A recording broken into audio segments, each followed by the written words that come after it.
जन मन की बात। जन मन की बात। जन मन की बात। जन मन की बात। अब सिर्फ शासकों की नहीं, आम जन के मन की बात। शोषण और अन्याय के खिलाफ जनता की आवाज। मेहनत कश आवाम के हक और अधिकारों की बात।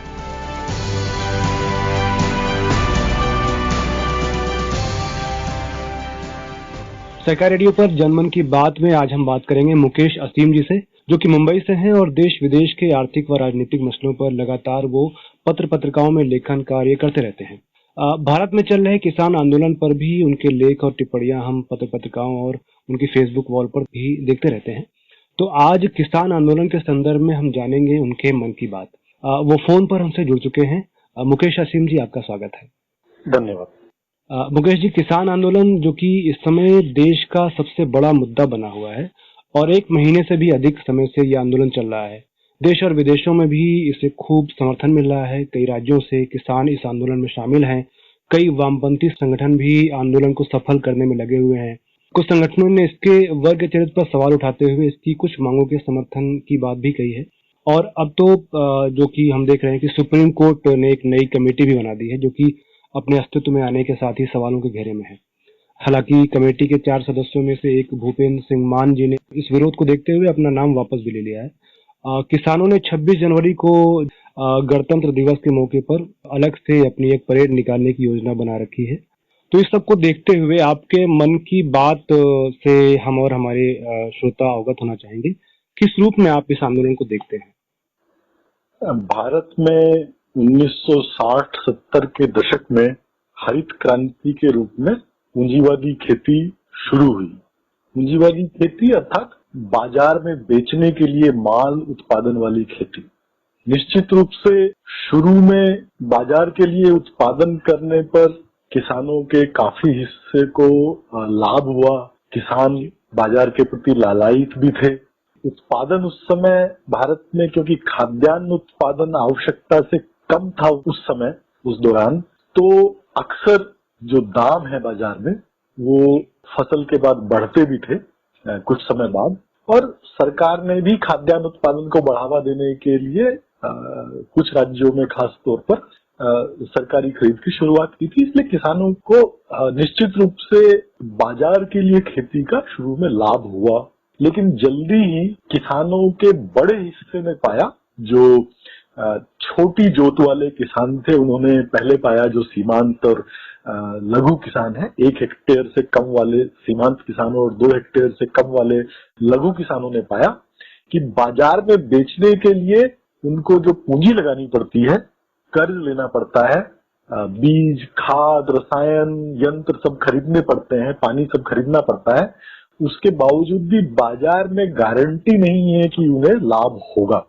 इसलिए ये छोटी जोत वाला जो बड़ी संख्या है, उसको तो 10-20 साल बाद ही इस पूंजीवादी बाजार की अनिश्चितता से वो लोग ऋण में दब चुके थे और वो इस बात को समझ चुके थे कि इसमें उनका लाभ नहीं है। इसीलिए बड़े पैमाने पर आत्महत्याओं की खबरें, हम लोग जानते हैं, बहुत पहले से आने लगी थी।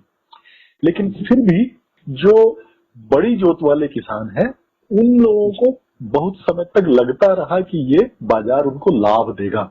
लेकिन पिछले कुछ सालों में, पिछले 1-1.5 दशक में उन्होंने भी पाया है कि बाजार में लाभ की गारंटी की बात छोड़िए, बल्कि बाजार में उनसे बड़े पूंजीपति बैठे हुए हैं जिनके सामने वो खुद कुछ नहीं है। जहां पे बड़ा किसान, धनी किसान खुद को समझता था कि वो तालाब की बड़ी मछली है, छोटे किसानों को हजम कर सकता है, लेकिन इस बड़े विशाल पूंजीवादी बाजार में आकर उन्होंने पाया कि वो तो खुद शार्क और मगरमच्छ के सामने है। तो इसलिए उनको भी अपना जो संपन्नता पर खतरा दिखाई देने लगा। और खास तौर पर ये नई सरकार ने आने के बाद सुधार के नाम पर जो काम शुरू किए और जिस तरह कृषि बाजार को पूर्ण रूपेण खुले पूंजीवादी बाजार में एकीकृत करने की कोशिश की, उससे उन्हें अपने ऊपर खतरा दिखाई देने लगा था कई साल पहले ही। इसीलिए बहुत समय से किसानों का बड़ा हिस्सा अब खुले बाजार की बात की मांग नहीं कर रहा था। लेकिन खास तौर पर ये सरकार जो अब नए 3 कानून लेकर आई, पहले अध्यादेश के द्वारा और बाद में संसद में जिस तरह से बगैर किसी बहस के, बगैर किसी कमेटी में व्यवस्थित रूप से सुनवाई और विचार के उनको तेजी से पास कराया गया, उससे अब छोटे किसानों के साथ साथ धनी किसानों को भी लगने लगा है कि इस पूंजीवादी व्यवस्था में बड़े पूंजीपतियों को जो मौका दिया जा रहा है खुले बाजार में कब्जा करने का, उसके सामने वो भी नहीं टिक पाएंगे। इसलिए इस समय छोटे किसानों के साथ साथ बड़े किसानों तक, धनी किसानों तक को ये खतरा नजर आने लगा है, धनी किसानों के अधिकांश हिस्से को।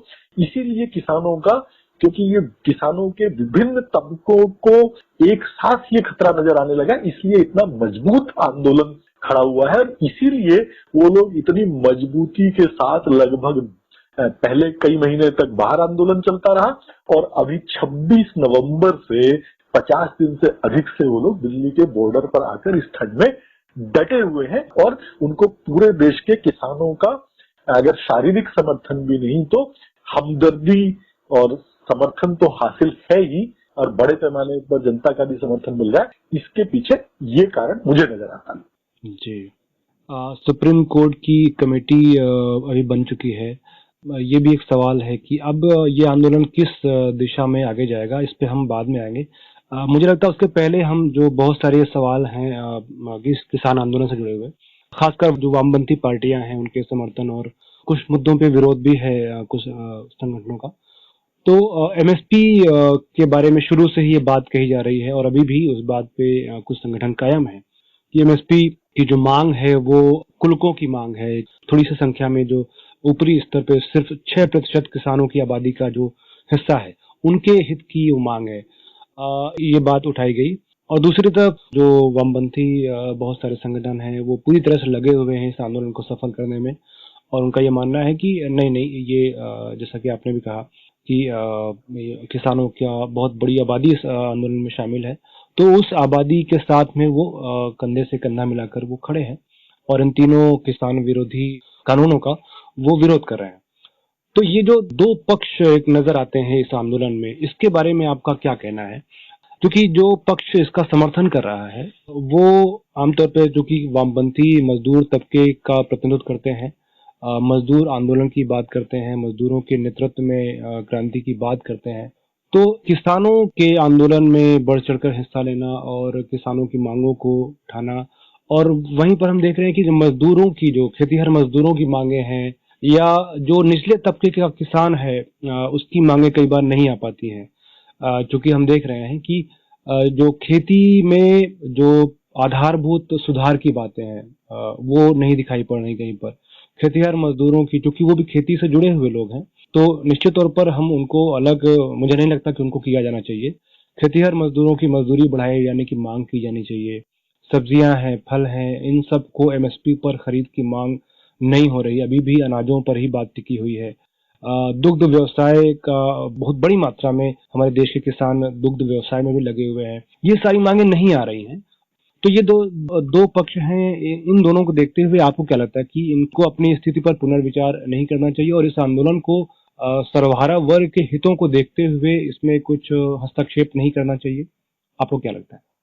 सबसे पहले तो हमें ये समर्थन और विरोध के बजाय हमें ये समझना चाहिए, जहां तक मजदूर वर्ग की मांगों का सवाल जहां तक खड़ा होता है, बिल्कुल निश्चित रूप से मजदूर वर्ग के मांगों को लेकर आंदोलन होना चाहिए। लेकिन मजदूर वर्ग की मांगों को लेकर, और सिर्फ मजदूर वर्ग की मांगों को लेकर नहीं, मजदूर वर्ग की शोषण से मुक्ति के सवाल को लेकर संघर्ष होना चाहिए। लेकिन वो संघर्ष कौन करेगा? मजदूर वर्ग के लिए संघर्ष मजदूर वर्ग ही करेगा। और वामपंथी होने के नाते, मार्क्सवादी होने के नाते हम मानते हैं कि जो मजदूर वर्ग है, सर्वहारा वर्ग है, वो इतिहास का सबसे अगुआ वर्ग है। उसमें शोषण से मुक्ति के संघर्ष में सारी मेहनतकश जनता को नेतृत्व देना है, ऐसा मार्क्सवादी लोगों का मूलभूत विचार है। तो कोई मार्क्सवादी किसानों से ये अपेक्षा करे, किसान का मतलब हम लोग यहाँ मालिक किसानों की बात कर रहे हैं, जो चाहे छोटा है चाहे बड़ा, वो कुछ जमीन के टुकड़े के मालिक हैं और उनकी स्थितियों में निश्चित रूप से आपस में फर्क है। धनी किसान, मध्यम किसान और जो गरीब लघु सीमांत किसान है, उनके हितों में भी परस्पर फर्क है। लेकिन मूलतः वो सभी मालिक किसान हैं, इसलिए वो मालिक किसान अपने सामूहिक हित के लिए लड़ रहे हैं। वो सामूहिक हित में आपस में अंतर्विरोध हैं, लेकिन किसान आंदोलन मजदूर वर्ग की मांगों को उठाएगा, ये अपेक्षा करना ही मेरी नजर में गलत है, मतलब अतार्किक है। उसके लिए तो मजदूर वर्ग को खुद ही आगे आना पड़ेगा, और ये अपने आप में मतलब अफसोस की बात है कि खुद मजदूर वर्ग के सामने 4 लेबर कोड के रूप में एक भयंकर हमला मजदूर वर्ग के हितों पर हो रहा है, और मजदूर वर्ग उसके लिए एक सशक्त आंदोलन खड़ा नहीं कर पा रहा है, और मजदूर वर्ग के आंदोलन की बात करने वाले बहुत सारे लोग उम्मीद कर रहे हैं कि किसान आंदोलन की बात को उठाए। ठीक है, तो असल में तो मजदूर वर्ग ने अपने लिए भी संघर्ष करना चाहिए, किसानों को भी उन्होंने ही रास्ता दिखाना होगा कि आपको इस रास्ते पर बढ़ना है। तो इसलिए सवाल यहाँ ये है कि मजदूर वर्ग कैसे हस्तक्षेप करे जिससे वो अपनी ऐतिहासिक भूमिका को पूरा करे, और वो किसानों को भी ये कह सके कि किसानों की मुक्ति इस तरह से होगी। क्योंकि एक मार्क्सवादी के रूप में, वामपंथी के रूप में हम ये मानते हैं कि किसान खुद अपनी मुक्ति नहीं कर सकते, क्योंकि किसान खुद मालिक है, और एक मालिक के रूप में उनका एक पूंजिया मालिक का एक स्वभाव है, और वो अपने हर एक मालिक अपने अपने लाभ के लिए लड़ता है। इसलिए एक वर्ग के रूप में किसानों ने कभी भी दुनिया में क्रांति को नेतृत्व नहीं दिया है। किसान या तो पूंजीपति वर्ग के साथ मिलकर बुर्जुआ जनतांत्रिक क्रांति किसानों ने की है, या मजदूर वर्ग के नेतृत्व में उन्होंने जनवादी क्रांतियां या समाजवादी क्रांतियां की हैं, जैसे चीन में या रूस में हुआ। तो अब सवाल है कि ये किसानों को, तब किसान आंदोलन को हमको किसान आंदोलन के परिप्रेक्ष्य में ही देखना चाहिए, जिससे हम ये समझ सके कि मजदूर वर्ग इसमें कैसे हस्तक्षेप करे। तो निश्चित रूप से एमएसपी का सवाल कोई क्रांतिकारी सवाल नहीं है। एमएसपी से किसानों की मुक्ति भी नहीं हो सकती है, और एमएसपी से अधिकांश किसानों की खेती लाभ में भी नहीं आ सकती है ना। अभी हमने पहले ही कहा कि एमएसपी की व्यवस्था में ही अधिकांश जो लघु सीमांत किसान हैं वो तो 2 दशक पहले ही समझ चुके थे कि वो लाभ में नहीं आ सकते, और एमएसपी के बावजूद ये एमएसपी का जिन धनी किसानों को फायदा मिलता था वो भी अब धीरे धीरे इस बात को समझ रहे हैं कि एमएसपी से उनकी खेती भी लाभकारी नहीं हो सकती। तो इस सवाल को हमें समझना पड़ेगा, और इसीलिए क्योंकि एमएसपी क्या है, वो न्यूनतम समर्थन मूल्य है। ठीक है, कि अगर बाजार में मूल्य इससे नीचे गिरने लगे तो सरकार इस मूल्य पर कुछ खरीदने की व्यवस्था करेगी जिससे बाजार में मूल्य स्थिर हो जाए। तो कभी भी इस नीति का ये मतलब नहीं था कि सरकार सारा उत्पादन खरीदेगी, बल्कि सरकार कहती है कि वो इस न्यूनतम मूल्य पर खरीदारी पे बाजार में आएगी जिससे मूल्य स्थिर हो जाए। ठीक है, लेकिन पहले किसान आंदोलनों ने कभी ये मांग नहीं की कि एमएसपी पर सारी उपज खरीदी जाए, क्योंकि खुद अमीर किसानों का एक हिस्सा ये समझता था कि फसल आने के 2 महीने, 3 महीने, 4 महीने बाद बाजार में जब अनाज का अभाव होने लगता है, मांग के सामने आपूर्ति कम हो जाती है, तो दाम एमएसपी से ज्यादा हो जाते हैं। तो खुद धनी किसान नहीं चाहते थे कि सारी उपज सरकार को बेची जाए, बल्कि 70 के दशक में तो एक समय सरकार को लेवी लगानी पड़ी थी कि आपको इतना बेचना ही पड़ेगा, क्योंकि किसान सरकार को अपना माल बेचना नहीं चाहते थे। उनको पता था कि अगर हम कुछ महीने रोक लेंगे तो उस समय क्या होता था, बड़े किसान स्टोर करते थे, बड़ी बड़ी टंकियां घरों में लगाते थे, 100 कुंटल, 150 कुंटल, 200 कुंटल वो लोग स्टोर कर लेते थे। खुद छोटे किसानों से सस्ते दाम पर खरीद लेते थे, बाद में कुछ महीने बाद, फसल आने के कुछ महीने बाद उसको महंगे दामों पर बेचते थे। इसलिए एमएसपी पर सारी उपज खरीदे सरकार। ये किसान आंदोलनों की पहले 80 के दशक में, 90 के दशक में, चौधरी चरण सिंह के वक्त में, या महेंद्र सिंह टिकैत के वक्त में, या शरद जोशी के नेतृत्व में जो आंदोलन था, या दक्षिण भारत में नंजुंदा स्वामी के नेतृत्व में जो आंदोलन था 80-90 के दशक में, उन आंदोलन की मांग असल में थी कि किसानों को जिसको चाहे बेचने का अधिकार मिले, और जहां चाहे बेचने का अधिकार मिले, और जितना चाहे भंडारण का अधिकार मिले। दरअसल सरकार इन 3 नए कानूनों से 80-90 के दशक में किसान, जो धनी किसान कुलक जो मांग कर रहे थे, उस मांग को पूरा कर रही है। लेकिन 80-90 के दशक के कुलक किसानों के मांग को जब ये सरकार पूरा कर रही है, तो अब खुद गरीब किसान ही नहीं, खुद कुलक भी उस बात के खिलाफ खड़े हो जा रहे हैं, क्योंकि अभी परिस्थिति बदल गई है।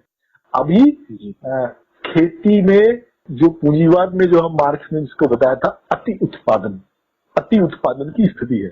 अति उत्पादन का अर्थ यह नहीं होता कि सामाजिक आवश्यकता से अधिक उत्पादन हो गया है। उसका अर्थ होता है कि बाजार में मांग से अधिक उत्पादन हो गया है। तो समस्या क्या है कि उत्पादन बढ़ा है, मांग उतनी नहीं है। लोग भूखे हैं, कुपोषित हैं, अपोषित हैं। 75% 76% लोग, अभी इसी साल की एक विश्व खाद्य संगठन की रिपोर्ट है कि वो लोग अपनी आवश्यकता का खाना, उनकी जितनी आय है वो पूरी आय को सिर्फ भोजन के लिए खर्च करें, तब भी वो अपनी आवश्यकता का भोजन नहीं खरीद सकते। तो देश में कुपोषण है, अपोषण है, भुखमरी है, लोग मरते हैं। और जो विश्व भूख सूचकांक है, हंगर इंडेक्स है, उसमें हमारा 102 103वां नंबर है 119 देशों में। उसके बावजूद भी उधर अन्न हमारे पास प्रचुर पड़ा हुआ है। सिर्फ सरकारी भंडार में 7.5-8 करोड़ टन अनाज पड़ा हुआ है, क्योंकि लोगों की आय इतनी कम है कि लोग उसको खरीद नहीं सकते। तो अगर मांग कम हो जाएगी बाजार में और उत्पादन होगा तो दाम गिर जाएंगे। इसलिए पिछले कुछ सालों से एमएसपी कुछ भी घोषित कर रही है सरकार, लेकिन खुले बाजार में किसान पा रहे हैं कि मांग नहीं है, खरीदारी नहीं है और दाम एमएसपी के मुकाबले बहुत नीचे हैं और फसल के 4-6 महीने बाद भी नहीं बढ़ रहे हैं। इसलिए अब उनको बाजार से उनका मोह भंग हो रहा है। और इस समय किसान आंदोलन की जो मांग है वो ये है कि एमएसपी पर सारी, मतलब ये धीरे धीरे ये मांग आंदोलन में उभर रही है, जिसको लेके काफी समस्या है सरकार के किसान आंदोलन के बीच में। जो टकराव है कि सारी उपज सरकार खरीद ले, और जो कुलकों के नेतृत्व में आंदोलन होते हुए भी निश्चित रूप से आंदोलन का नेतृत्व धनी किसानों के हाथ में है, लेकिन उसको अगर छोटे गरीब मेहनतकश किसानों का भी बड़े पैमाने पर समर्थन मिल रहा है, तो उसकी वजह के पीछे एक कारण ये भी है कि वो लोग चाहते हैं कि उनकी उपज भी सरकार उस दाम पर खरीद ले जिसका उनको लाभ पहले कभी नहीं मिला। जो छोटा किसान है, निश्चित रूप से उसके पास मार्केट में बेचने के लिए सरप्लस बहुत कम होता है, लेकिन एक मालिक के रूप में जो भी उत्पादक है वो हमेशा चाहता है कि उसको अधिक दाम मिले।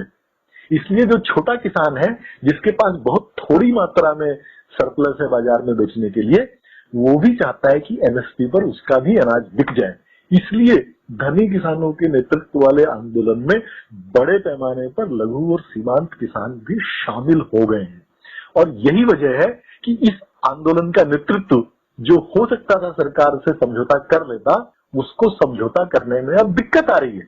शुरू में कुछ किसान नेताओं ने, धनी किसान नेताओं ने, वीएम सिंह जैसे और राकेश टिकैत जैसे नेताओं ने कोशिश की थी कि जल्दी समझौता हो जाए, लेकिन नीचे से जो आम किसान है उनका दबाव अब इतना अधिक है, क्योंकि उनकी ताकत से ही आंदोलन ताकतवर हुआ है। धनी किसानों की संख्या से ताकतवर नहीं हो सकता था, लेकिन उनके शामिल होने से नेतृत्व पर यह दबाव भी है कि वो सरकार के साथ मिली भगत करके उनको धोखा ना दे दें। तो ये आंदोलन में भी एक विरोधाभास की या अंतर विरोध की स्थिति है। इस तरह से हमें आंदोलन को समझना चाहिए कि सारी उपज खरीदने की जो मांग है वो एक किसानों का एक बहुत बड़ा हिस्सा उस मांग पर इकट्ठा हो गया है, लेकिन सारी उपज को एक दाम पर खरीद लेना ये तो एक पूंजीवादी बाजार में कैसे हो सकता है। पूंजीवादी सरकार, एक पूंजीवादी सत्ता इस मांग को कैसे माने। मतलब पूंजीवाद में बाजार को समाप्त कर देना, ये तो खुद पूंजीवाद का पीछे हटना होगा। इसीलिए इतना बड़ा टकराव है कि सरकार इस मांग को पूरा नहीं कर सकती है और किसानों का बहुत बड़ा हिस्सा इस मांग पर अड़ा हुआ है और वो नेतृत्व भी बीच में फंस गया है। वो अब इससे पीछे हटने का रास्ता भी नहीं खोज पा रहा है। अगर नेतृत्व में कुछ लोग चाहते भी हैं तो वो पीछे हटने का रास्ता नहीं खोज पा रहे हैं। ये आंदोलन में एक टकराव की स्थिति है।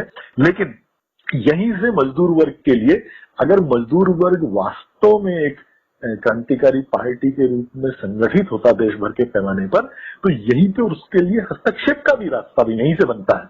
क्योंकि पूरी उपज को निश्चित दाम पर सरकार खरीद ले, ये तो सिर्फ समाजवादी व्यवस्था में मजदूर वर्ग का राज्य कर सकता है। समाजवादी व्यवस्था में वो यही करता है कि किसान मजदूर वर्ग की सत्ता के साथ कॉन्ट्रैक्ट करे, सत्ता उसको बताएगी आपको देश की सामाजिक आवश्यकताओं के लिए इतना इतना कृषि उपज की जरूरत है, आप इसको पैदा कीजिए, इस दाम पे हम पूरी चीज को खरीद लेंगे। बाजार में पूंजीवादी बाजार का स्थिति नहीं रहेगी। तो ये बात तो सर्वहारा वर्ग ही किसानों को कह सकता है कि ये मांग पूंजीपतियों की सरकार, अडानी अंबानी की सरकार पूरा कर ही नहीं सकती है।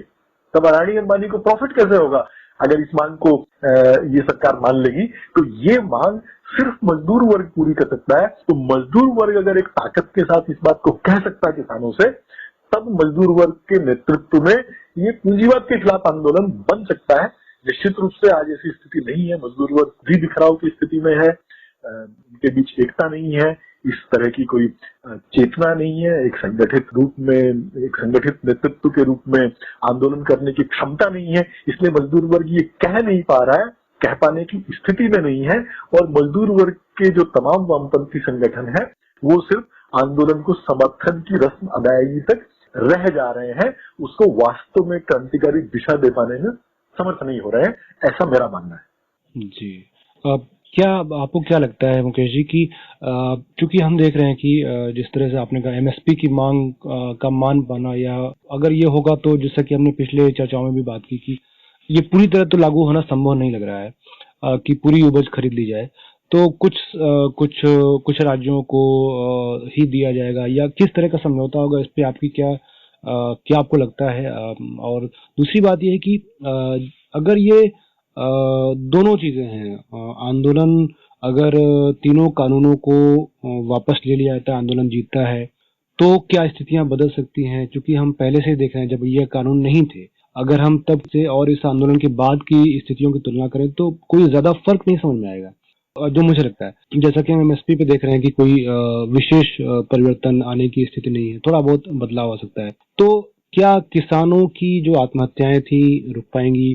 क्या जो किसानों की जो आमतौर पर बहुत सारी दिक्कतें, आधारभूत दिक्कतें हैं, सिंचाई की, खाद बीज की जो महंगाई है, या बहुत सारी दिक्कतें होती हैं किसानों को, छोटे स्तर पर जो किसानी होती है, तो उन सारी जो समस्याओं के लिए तो कोई मांगे हैं नहीं इस आंदोलन में। तो क्या बदलेगा पहले और बाद में? क्या बदलेगा कानून वापस लिए जाने पर, और अगर वापस नहीं लिए जाते हैं तो अगर उसके बारे में भी आप कुछ पूर्वानुमान लगा सकते हैं तो उसके बारे में भी हमारे श्रोताओं को बताइए क्या हो सकता है। पहले तो हम इस सवाल को लेते हैं कि सरकार क्या कर सकती है। जी जी। तब एक उपाय सरकार के सामने जो पूंजीवाद में हमेशा होता है और जिसको ये सरकार काफी दिन से करने की कोशिश कर भी रही है, और बल्कि इसके पहले यूपीए की सरकार के समय में ही वो शुरू हुआ था, वो है गरीब जनता को लालच देने की कोशिश करना। जो ये सारे कार्यक्रम हम देखते हैं कि 6,000 रुपया साल देंगे, या आपको पहले फला सब्सिडी मिलती थी अब आपके अकाउंट में कुछ पैसा डाल देंगे, तो ये है लालच देके गरीब जनता को खरीदने की कोशिश। ठीक है, और क्योंकि भारत में बहुत गरीब जनता है तो 6,000 रुपया बहुत लोगों के लिए बहुत कुछ माने भी रखता है, उसका आकर्षण भी है। तो एक उपाय है कि ऐसा कुछ लालच देके सरकार जनता के एक हिस्से को खरीदने की कोशिश करे, लालच देके उसको अपने पक्ष में करने की कोशिश करे। नहीं, हम सबके अकाउंट में चलो 6,000 के बजाय 15,000 रुपए साल डाल देंगे, तो आपको एमएसपी नहीं भी मिलती है तो देखो आपको 15,000 दे दिया ना साल में। जो ये इनकम गारंटी का कई साल से हम लोग सुन रहे हैं, बेसिक इनकम गारंटी स्कीम, ये पूंजीवादी व्यवस्था में दुनिया भर में ये बात उठ रही है कि अलग अलग सब्सिडी देने के बजाय उनको कुछ कैश दे दो, नकद दे दो, और नकद देके उनको बाजार में आने के लिए, क्योंकि नकद मिलेगा तो इसका मतलब बाजार में आएगा कुछ खरीदने के लिए। तो जो थोड़ा बहुत हिस्सा अभी बाजार के बाहर है उसको भी बाजार के अंदर आने के लिए विवश करो।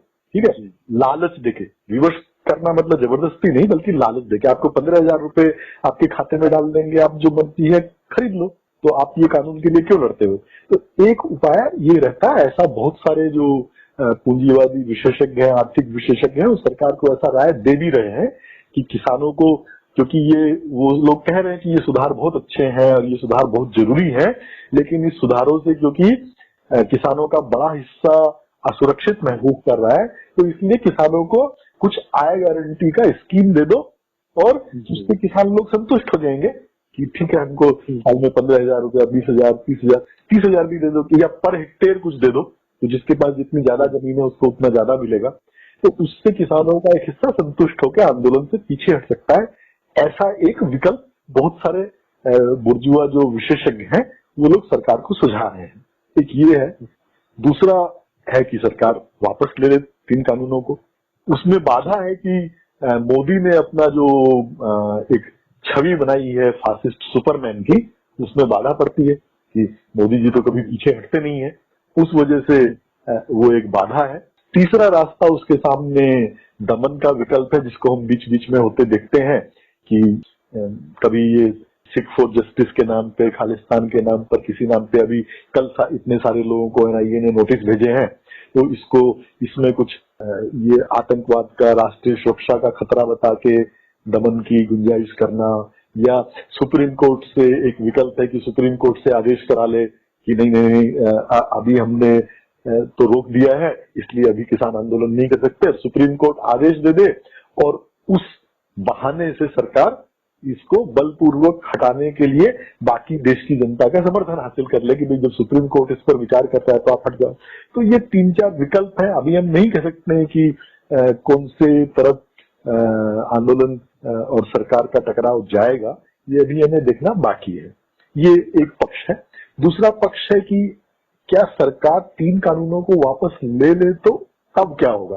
तो मेरा कहना है कि ये 3 कानून जब नहीं थे तब भी पिछले 20 साल से 25 साल से किसानों की जो बर्बादी तो उसके पहले ही शुरू हो चुकी थी और बढ़ती जा रही है। बड़े पैमाने पर आत्महत्या उस जमाने में शुरू हुई जब एमएसपी में बहुत तेजी से वृद्धि हुई थी 2007, 8, 9, 10 के टाइम में, क्योंकि एमएसपी अपने आप में अलाभकारी ऋण की स्थिति पैदा करती है। कैसे, उसका मैं एक उदाहरण देता हूँ। एमएसपी अगर अधिक घोषित की जाए तो हर किसान क्या सोचता है, अच्छा इस बार मेरी फसल अगर बहुत अच्छी होगी तो मुझे बहुत लाभ होगा। तब किसान क्या करता है, और ज्यादा कर्ज लेकर ज्यादा पूंजी निवेश करता है, नकदी फसल उग जाता है, अधिक अब बढ़िया महंगा बीज खरीदता है, महंगे से महंगा खाद खरीदता है, रसायन खरीदता है, अधिक से अधिक मजदूरी देके कई बार निराई गुड़ाई कराता है, ये सब करता है और उसमें किसी वजह से फसल बर्बाद हो जाए या उसी साल दाम गिर जाए और उसकी एमएसपी पर नहीं बिके, तो असल में और ज्यादा जो रिस्क है, खेती की जो प्रकृति है उसमें असल में हानि होने का, लाभ का जितना लालच है उतना ही हानि होने का खतरा होता है। और इसीलिए बहुत सारे किसान इसी वजह से हानि में और कर्जदार हो जाते हैं, क्योंकि वो लाभ के लालच में, पूंजीवादी बाजार में और एमएसपी से मिलने वाले लाभ के लालच में जब अपनी क्षमता से अधिक कर्ज पे पूंजी लेके निवेश करते हैं और वो लाभ मिलता नहीं है, इसीलिए कर्जदार होते हैं और इसी से आत्महत्याओं की स्थिति आती है। तो ये इन 3 कानूनों के पहले से भी हो रहा था और ये होता रहेगा। ये 3 कानून इस स्थिति को कुछ तेज जरूर करते हैं, लेकिन ऐसा नहीं है कि ये मूलतः अर्थव्यवस्था की परिस्थिति को बदल रहे हैं, ये सिर्फ इस प्रक्रिया को तेज कर रहे हैं। तो अगर ये नहीं भी होगा तब भी ये प्रक्रिया जारी रहेगी और किसानों की विपन्नता पूंजीवादी बाजार में बढ़ती ही रहेगी। एक बार पूंजीवाद का माल उत्पादन अगर अर्थव्यवस्था के किसी क्षेत्र में आ जाता है तो वो निरंतर बढ़ता रहता है। और पूंजीवाद की एक प्रकृति है कि छोटी पूंजी बड़ी पूंजी के सामने टिकती नहीं है, वो बर्बाद होती रहती है। इसमें किसानों का जो बर्बाद होने की जो ये प्रक्रिया है, ये पूंजीवाद के रहते इसको रोकना संभव नहीं है। तो ये पूंजीवादी व्यवस्था का जो ऐतिहासिक नियम ही ये है कि वो छोटे उत्पादकों को नष्ट करके इजारेदारों को पैदा करती है। बड़े बड़े, ये हम चाहे खेती के क्षेत्र में देखें, चाहे दस्तकारी के क्षेत्र में देखें, चाहे हम अन्य सभी व्यवसाय उद्योग में देखें, तो सभी जगह छोटे उत्पादक, छोटे कारोबारियों का नष्ट होने का जो काम है वो पहले से चल रहा था। और खास तौर पर पिछले 4-5 साल में जो नोटबंदी और जीएसटी और ये तमाम किस्म की चीजें आई हैं, उसने निरंतर इस प्रक्रिया को तेज किया है कि छोटे उत्पादक दिवालिया हो रहे हैं, कंगाल हो रहे हैं। और इस सारे आर्थिक संकट के बीच में भी जो बड़े पूंजीपति हैं उनकी दौलत बढ़ती चली जा रही है, उनकी पूंजी बढ़ती चली जा रही है। ये आर्थिक संकट सबके लिए समान नहीं है। अंबानी हो, चाहे अडानी हो, चाहे टाटा हो, चाहे जितने भी बड़े बड़े पूंजीपति हो, उनकी पूंजी निरंतर बढ़ी है इस आर्थिक संकट में, चाहे जीडीपी नीचे गिरे। यहाँ तक कि जो अभी ये अर्थव्यवस्था इतनी गिरी है इस लॉकडाउन के समय में, उसमें भी बड़े बड़े पूंजीपतियों का लाभ बढ़ा है और छोटे उत्पादक नष्ट हुए हैं। तो ये छोटे उत्पादकों के नष्ट होने की, दिवालिया होने की, कंगाल होने की जो प्रवृत्ति है, ये पूंजीवाद का अनिवार्य नियम है। तो पूंजीवाद के रहते छोटे उत्पादकों का भविष्य उज्जवल नहीं है। तो छोटे उत्पादकों को आखिर में पूंजीवाद के खिलाफ तो लड़ना ही पड़ेगा, पूंजीवाद को उखाड़ फेंकने के बाद ही, लेकिन उसके लिए मजदूर वर्ग की ताकतों का सक्षम होना जरूरी है। तो इसलिए अगर ये आंदोलन किसी तरह से अभी खत्म भी हो जाए, रुक भी जाए, या सरकार इन 3 कानूनों को वापस ले ले, या कुछ और लालच लोभ देके किसानों के एक हिस्से को संतुष्ट कर दे, तब भी ये स्थिति हल होने वाली नहीं है। ये संकट बढ़ेगा, और संकट बढ़ेगा तो जैसे ये स्वतः स्फूर्त, इसके पीछे भी कोई देश भर में कोई एक संगठन तो नहीं है, एक स्वतः स्फूर्त जो रोष है, असंतोष है, विक्षोभ है, उस पर आंदोलन खड़ा हुआ है। तो अगर ये आर्थिक संकट बढ़ता जाएगा तो ये विक्षोभ बढ़ेगा, और इससे भी मजबूत आंदोलन और भी बड़े पैमाने के, देशव्यापी पैमाने के आंदोलन निश्चित रूप से खड़े होंगे। उसकी एक और वजह यह है कि कम से कम कुछ साल पहले तक जो गांवों से कंगाल होते किसान थे, उनको शहरों में रोजगार के लिए जाने का एक उपाय था, लेकिन पिछले 5 साल की नीतियों ने वो उपाय भी बंद कर दिया है, वो विकल्प भी बंद कर दिया है। बल्कि नोटबंदी के बाद से लगातार बेरोजगारी की दर बढ़ती गई है, और खास तौर पर इस कोरोना लॉकडाउन में हमने देखा बड़े पैमाने पर लोगों को शहरों से गांव की तरफ वापस जाना पड़ा। तो ना खेती में उपाय है छोटे उत्पादकों के सामने, और ना ही उद्योग कारोबार में वैकल्पिक रोजगार है। तब लोग क्या करेंगे? तो कोई भी कितना भी दमन हो, कितना भी लोगों को बहकाया जाए, कितना भी फेक न्यूज हो, कितना भी झूठा प्रचार हो, कितना भी राष्ट्रवाद से लेके संप्रदायवाद का प्रचार किया जाए, जो हमारा वास्तविक जीवन की दुख तकलीफ है लोगों के सामने, वो दुख तकलीफ को भुलाया नहीं जा सकता। और इसलिए स्वतः स्फूर्त आंदोलन, सशक्त आंदोलन खड़े होते ही रहेंगे, ये हम लोग भविष्य में देखेंगे। जी, तो आपका भी कहने का ये आशय है कि ये जो आंदोलन इतने बड़े पैमाने पर और इतनी पूरी मतलब कई कुर्बानियों के साथ में चल रहा है, तो क्या ये सारा का सारा आपको नहीं लगता कि ये जो दूरगामी परिणाम है इसके, जो उस पर बहुत बारीकी से नजर नहीं रखकर, या तात्कालिक जो 3 कानून है सिर्फ उन्हीं पर फोकस किए हुए हैं, तो जबकि हमें दिख रहा है कि बाद में भी स्थितियां पहले जैसी ही होनी है, तो क्यों नहीं अभी से ही हम ऐसी मांगे उसमें शामिल करें? तो किसान जो आंदोलनरत हैं उनको आप क्या संदेश देना चाहेंगे कि वो अपनी रणनीति में क्या बदलाव लाएं, या आप क्या उनको कहना चाहेंगे?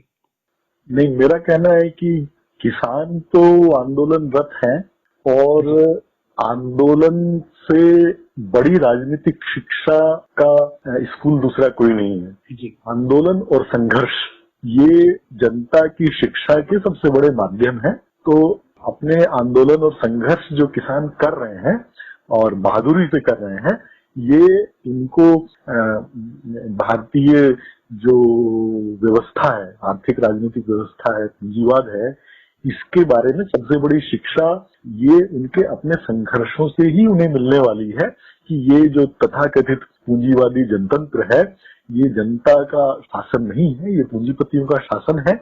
और खुद किसान अपने अनुभव से, किसी कम्युनिस्ट ने जाके उनको समझाया है ऐसा नहीं है, हम लोगों ने जाके उनको ये शिक्षा दी ऐसा नहीं है। किसान अपने वास्तविक जिंदगी के कटु अनुभवों से यहाँ तक पहुंचे हैं कि ये सरकार कारपोरेट की सरकार है, वो इन शब्दों में बोल रहे हैं, लेकिन ये शब्द दिखाते हैं कि उनमें एक स्वतः स्फूर्त चेतना पैदा हो रही है कि ये पूंजीवादी व्यवस्था हमारी व्यवस्था नहीं है। इसलिए मेरा जो कहना है आपके सवाल के संदर्भ में दूरगामी, कि हमें संदेश किसानों को देने की जरूरत नहीं है, बल्कि मजदूर वर्ग और उसके जो समूह है, उसकी जो पार्टियां हैं, उनको देने की जरूरत है कि किसान तो अपने अनुभवों से यहाँ तक पहुंच गया है, और इससे आगे भी ये संघर्ष उसको सिखाएगा कि उसका वास्तविक मुक्ति किधर है। लेकिन असल में ये भारत के जो तमाम वामपंथी समूह हैं, उनको अपने घिसे पिटे दायरों से निकलकर अपनी पुरानी जो रटी रटाई अवस्थितियां हैं पिछले 40, 50, 60 साल से, उनसे आगे बढ़कर, और जो रस्म अदायगी वाले जो विरोध और प्रदर्शन है, उनसे आगे बढ़कर उनको एक सामूहिक, एक संयुक्त संघर्ष में कैसे उस संयुक्त शक्ति को पैदा करें, कैसे संयुक्त आंदोलन में आए, उनको उस पर विचार करने की जरूरत है और उस संयुक्त शक्ति को देने की जरूरत है, ताकि मजदूर वर्ग किसानों को वास्तविक संदेश दे सके। मजदूर वर्ग ना सिर्फ अपने सवालों को लेकर, ना सिर्फ अपने आर्थिक सवालों को लेकर, बल्कि पूंजीवाद से अपनी शोषण मुक्ति के लिए लड़ाई को तेज करे, वर्ग संघर्ष को तेज करे, और किसानों को भी बताया कि आपकी मुक्ति हमारे साथ है। सिर्फ मजदूर और मेहनतकश किसान मिलकर ही पूंजीवाद से मुक्त हो सकते हैं। ये संदेश हमें मजदूर वर्ग और उसके समूहों को देने की जरूरत है। और ये संदेश की बात नहीं है, ये हमारा सारी वामपंथी शक्तियों से ये अनुरोध है कि वो खुले दिमाग से अपनी अवस्थितियों पर विचार करें और एक सशक्त संयुक्त आंदोलन का निर्माण करने के प्रयास में जुटे। ये हमें वामपंथी शक्तियों से कहना चाहिए, उनकी जिम्मेदारी ज्यादा है। जी, तो साथी अभी हमें लगता है बहुत सारी बातें आ गई हैं चर्चा में, तो अंत में चलते चलते कुछ बातें छूट गई हैं तो आप उसको बोल सकते हैं, या अभी जो हमने सुप्रीम कोर्ट की, हालांकि अपने उस पर कुछ बात रखी भी, अगर आप उसमें और कुछ बात रखना चाहें कि ये जो कमेटी बनाई गई है इसको लेकर आपकी क्या राय है और इससे क्या उम्मीदें हैं और क्या संभावनाएं हैं, आपको क्या स्थितियां पैदा हो सकती है इस कमेटी के चलते, किसान आंदोलन पर इस कमेटी का क्या फर्क पड़ेगा, और कोई बात अगर छूट गई है पूरी चर्चा में, अगर आप उसको जोड़ना चाहें इसके साथ में तो आप बता सकते हैं। कमेटी का दांव तो मुझे लगता है कि जो प्रयास किया था शासक वर्ग ने वो काफी हद तक असफल हो गया है, क्योंकि उसके पीछे निहित इरादों को, नियत को सिर्फ किसानों ने नहीं बल्कि पूरे देश के आम लोगों ने समझ लिया है। इसलिए उससे जो शासक वर्ग करना चाहता था, मुझे लगता है उस कमेटी के माध्यम से अधिक कुछ होगा नहीं। हाँ, अभी ये जो लॉ एंड ऑर्डर मेंटेन करने के लिए अभी फिर से जो दूसरी दिल्ली पुलिस ने जो सुप्रीम कोर्ट में अर्जी लगाई हुई है, उस पर क्या होगा, सुप्रीम कोर्ट क्या कहेगा, तो वो एक देखने का है। तो उस बारे में तो मुझे इतना ही लगता है कि इससे नहीं होने वाला है। दूसरी बात है कि हमने लगातार यही कहना चाहिए कि पूंजीवादी, एक बात तो मैं ये जोड़ना चाहूंगा कि कम से कम वामपंथी आंदोलन को अब वो अर्ध सामंतवाद और वो सब बातों से छुटकारा पा लेना चाहिए। देश का छोटे से छोटा किसान, आम किसान जो किसी राजनीतिक पार्टी में नहीं है, संगठन में नहीं है, वो भी समझ गया है कि वो पूंजीवादी बाजार में है और सवाल उसके सामने लाभ का है। उसकी पूंजी कितनी है और उसको दाम कितना मिलता है और उससे लाभ कितना होता है या हानि होती है। तो ये तो एक आम किसान भी इस बात को समझ गया है कि यहाँ कोई सामंती व्यवस्था में नहीं है, वो पूंजीवादी बाजार में है और पूंजीवादी शोषण में है और पूंजीपति वर्ग उसका शोषण कर रहा है।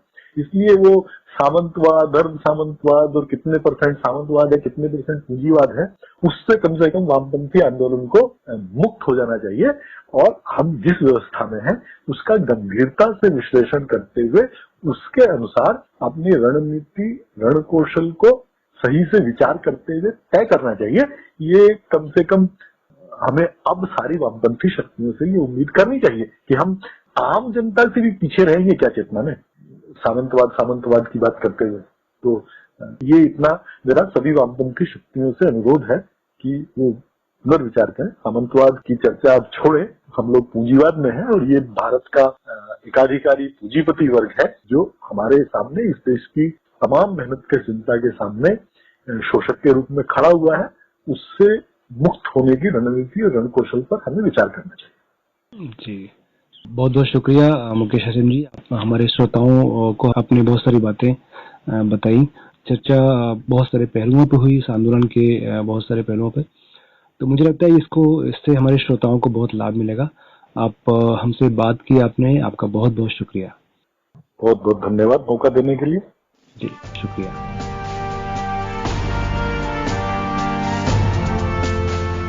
जन मन की बात, जन मन की बात, जन मन की बात, जन मन की बात। मेहनत कश आवाम के हक और अधिकारों की बात। अगर आप जन पक्षधरता के पैरोकार हैं, अगर आप हर तरह के शोषण और अन्याय के खिलाफ हैं, तो बोलिए। समाज को प्रगति के रास्ते पर ले जाने में अपनी भूमिका तय कीजिए। तो देर किस बात की, उठाइए अपना फोन और अपनी आवाज में कह दीजिए अपने मन की बात। आप अपनी ऑडियो रिकॉर्डिंग हमें व्हाट्सएप के माध्यम से 9617226783 पर या ईमेल के माध्यम से सहकाररेडियो सहकाररेडियो@gmail.com पर भेजें। अधिक जानकारी के लिए हमारी वेबसाइट www.sahakarradio.com पर विजिट करें। जन मन की बात।